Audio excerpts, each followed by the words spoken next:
Okay, Sock, it's been a massive 12 months. Let's take you back to that time when you got picked for Australia A. You had an enormous game and that sort of kick-started everything. Yep. Guess I had a little bit of luck on the wicket that they produced in Brisbane at Allan Border Oval. It's a little bit wet and tacky and the spinners sort of dominated the first innings, and then I guess it was just all about timing to get picked after that match to go away and play 2020, which if you look at the amount of games I'd played in 2020 cricket for New South Wales, it probably didn't warrant it, but I guess they were looking for someone to go over and replace Nathan Horrocks, who'd gotten injured, and it was a good month, I reckon. I learned a fair bit from, I guess my peers and just being around the setup for the first time, other than being 13th man when I put my hand up to do that a couple of years ago. So I guess, yeah, it's all gone very quickly with the amount of cricket we've had, but I think I've been learning a fair bit along the way. Was there one performance last year you're particularly proud of in any form of the game where you thought, you know what, I've really done well there, you know? I guess the game against WA at Hurstville is probably a good example of that, where we come in the game was in the balance, and I just tended to back your instincts, you back your strengths. And again, being around those guys, when you watch them, that's what they do. They don't tend to go outside of their strengths. They know what they are, and then they have the belief to go on and use that. And for me then to get the team across the line and not finish up short like I'd done a couple of times later on in the year, that was it was quite relieving to go, right, okay, well, there's a great example. If you back your belief, then you can help your side win a match. So I guess that for me was, it's all mental, isn't it? And it's underrated how much that can play on your game, and how much you need to really, once guys feel comfortable in their own skin, what they can achieve. And we've seen that with the likes of Maddinson and Khawaja, and the list goes on with New South Wales. And then came the great honour of captaincy. Stephen O'Keefe, captain of New South Wales. And a washout. And I've got the Bobby Barter memorabilia with it as well. He's given me the team sheet and the coin on the washed out game. So it's a great honour, and I got to do the game against Sri Lanka at the 2020. Again, rain affected, but it's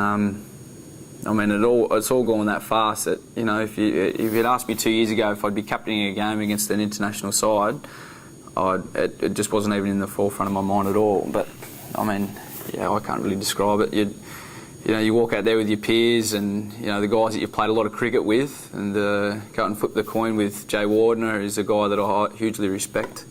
I don't like to reflect on it too much and think, well, what an experience. I guess you got to keep looking forward, but it was a great honour.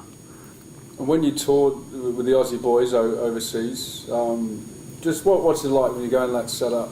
You're playing with guys you've probably seen on TV, you may not know some of them. What was that like? Yeah, it was a bit surreal walking into the rooms and seeing how these guys prepare. Look, and I wanted to probably set the correct image by not going out and really focusing hard on knowing that I probably wasn't going to play, but just trying not to get in anyone's way, I guess. Because you're 13th, 14th, 15th man, you realise that the 12 people out there, there's a lot of pressure, I guess, outside influences on them. So it's best not to be seen when you're away, and I think then it's just all about trying to learn, stay out of sight, and help other guys out with their practice and their training. And it was good. I got to see a Test win at Lords, but also got to see a Test loss and the feeling around the room with that, the moods. So it was, I guess I got a pretty good view of, holistic view of the way the team works when winning and not doing so well. So you got to see a Test win, so you got to celebrate a Test win, and you got to sing the famous team song. I got to sing the team song. Did you know the words? Unreal. No, well, I got given the words beforehand. When I was 13th man for the South African game, we got given, JL basically said, if you can't learn these words, which is only a verse, then you're not in here singing this song. So from a couple of years ago, I realised the importance of that song.